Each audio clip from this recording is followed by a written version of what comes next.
Isipin mong gigising ka bago pa sumikat ang araw. Tahimik pa ang kabundukan, malamig ang hangin. Tapos biglang bang! Tumunog yung kampana ng templo. Hindi alarm clock, yan ang tunog ng disiplina. Dito sa gitna ng Songshan Mountain sa Henan, China, nakatayo ang legendary Shaolin Temple, ang pinagmulan ng Chinese martial arts at Chan Buddhism. At dito, bawal ang tamad, bawal ang reklamo, bawal ang TikTok. Dahil sa templong to, disiplina ang Diyos.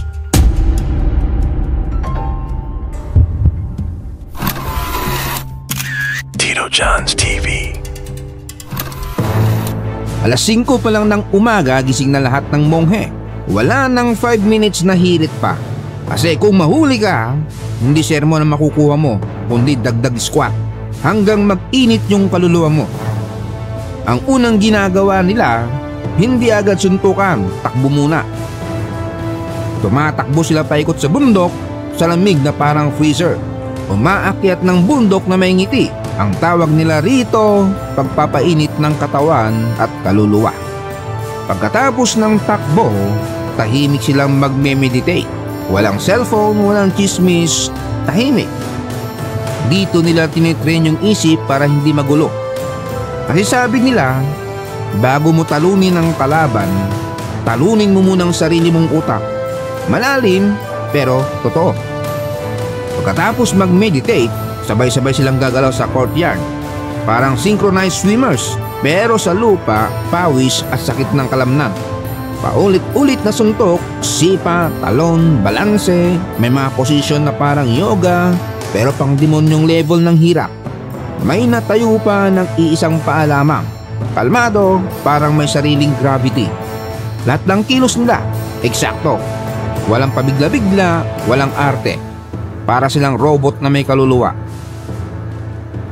Pagkatapos ng unang bugbog ng umaga, kakain na. Pero wag mong i-imagine na may buffet o milk tea. Simple lang, kanin, gulay, sabaw at tinapay na tinatawag nilang mantu. Vegetarian sila. Kasi ayon sa turo ng Buddhism, bawal pumatay ng hayop. Tahimik silang kumakain, walang usapan. Bago kumain, nagdarasal muna. Bawal butil ng bigas, may pasasalamat. Kasi para sa kanila, ang pagkain na hindi para magpakabusog, kundi para mabuhay at makabawi ng lakas para makapag-train pa ulit. Pagdating ng alas 9 hanggang tanghali, dito na nagiging live action anime ang lugar. Lahat ng tunog ng suntok, sabay-sabay. Parang may drumline ng mga kamao. Gumagawa sila ng push-ups, chin-ups at high kicks na parang wala silang tuhod. Ang ibang monk, tinatamaan ng kahoy, pinupukpok sa dibdib para sanayin yung katawan. Kasi sa Shaolin, pain is teacher, not punishment. Samantala tayo, magka-cramp lang, may post agad sa Facebook. Pagsapit ng lunch break, same meal, gulay, tofu, sabaw at rice. Walang dessert, walang mayonnaise salad kasi para sa kanila, simplicity is power. Ang kumain ng sobra ay tanda ng kawalan ng kontrol. At sa Shaolin, kontrol ang unang aral. Hindi lang kontrol sa katawan kundi sa isip, sa emosyon, sa tukso. Lalo na sa tukso ng matulog habang may training. Pagkatapos kumain, may pahinga sila. Pero tahimik pa rin. Walang chika, walang social media, rest lang. Deep breathing para makabawi ng energy. Pagdating ng alas 2, maririnig mo ulit yung tunog ng paa sa lupa. Dito na pumapasok ang weapons training. Mga kahoy ng staff, espada, sibat at chain. Pero hindi ito para pumatay. Sa kanila, ang sandata extension lang ng sarili. Parang cellphone natin. Depende kung paano mo gagamitin. Pwede mong ipanood ng tutorial o ipambash ng kaaway. Depende sa disiplina mo. Pag pinapanood mo sila, parang choreography pero lethal. Isang mali, baka matamaan ang katabi mo. Pero sanay na sila. Parang may radar ang bawat galaw. Sabay na sabay, walang ego. Kasi sa Shaolin, ang tunay na lakas ay hindi para ipagyabang, kundi para protektahan ang sarili at iba. May mga training sila na parang imposible, yung tipong nakabitin lang sa dalawang daliri o kaya tumatayo sa ulo ng ilang minuto. Pinapalakas nila gamit ang breathing exercise na tinatawag na Qigong. Dito nila tinuturo kung paano i-control ang energy ng katawan. Bawat hinga may disiplina, bawat bugso ng hangin may direksyon. Pagdating ng alas 6 ng gabi, huling kain na. Rice, gulay, sabaw, walang pagbabago. Kasi para sa kanila, repetition builds characters. At sa totoo lang, totoo yan. Paulit-ulit mong ginagawa ang tama hanggang maging natural sa'yo. Pagkatapos kumain, lahat nagtutulungan. Paglubog ng araw, nagiging mystikal ang lugar. May mga lanterns na umiilaw, amoy insenso sa hangin. Dito nagsisimula ang chanting of mantras. Yung tunog ng boses nila sabay-sabay paulit-ulit. Para ka na sa loob ng soundbath ng kalma at kapayapaan.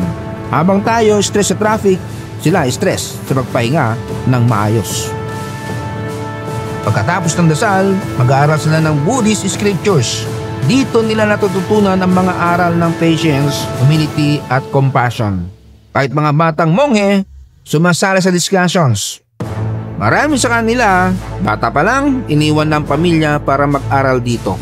Habang ang ibang bata naglalaro ng Mobile Legends, sila nagmo-meditate at nagka-cartwheel sa lupa ng bato. Hindi biro. Push up sa matigas na sahig, split sa lamig at katahimikan na parang exam na walang kopyahan. Sa una mahirap, maraming umiiyak. Pero habang tumatagal, nagiging routine at mula sa routine, nagiging lakas.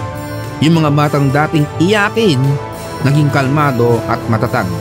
Pag lumabas na sila ng templo, hindi na sila ordinaryong tao. Hindi lang sila marunong sumuntok, marunong silang kumalma. Matibay din ang loob. Sa labas, makikilala mo agad. Steady eyes, tahimik magsalita, confident pero hindi mayabang. Dahil sa loob nila, bit-bit pa rin ang tunog ng kampana ng Shaolin. Ang disiplina dala nila kahit saan. Hindi mo na kailangang magmukhang monk para matuto. Sapat na matutunan mo yung filosofiya na ang totoong lakas ay hindi yung marunong lumaban, kundi yung marunong mag-control ng sarili.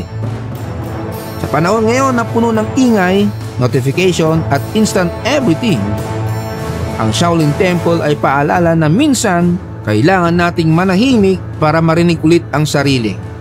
Ang bawat hinga, bawat pawis, bawat katahimikan, lahat may saysay. Sabi nga nila, he who conquers himself is mightier than he who conquers 1,000 men. So next time na may stress ka sa trabaho o traffic, sipin mo na lang may monghe sa China na nagme-meditate sa ilalim ng niebe. Nakangiti, tahimik, kalmado. At kung kaya niya, baka kaya mo rin kahit 5 minutes lang. Huwag kalimutang mag-subscribe hanggang sa muli.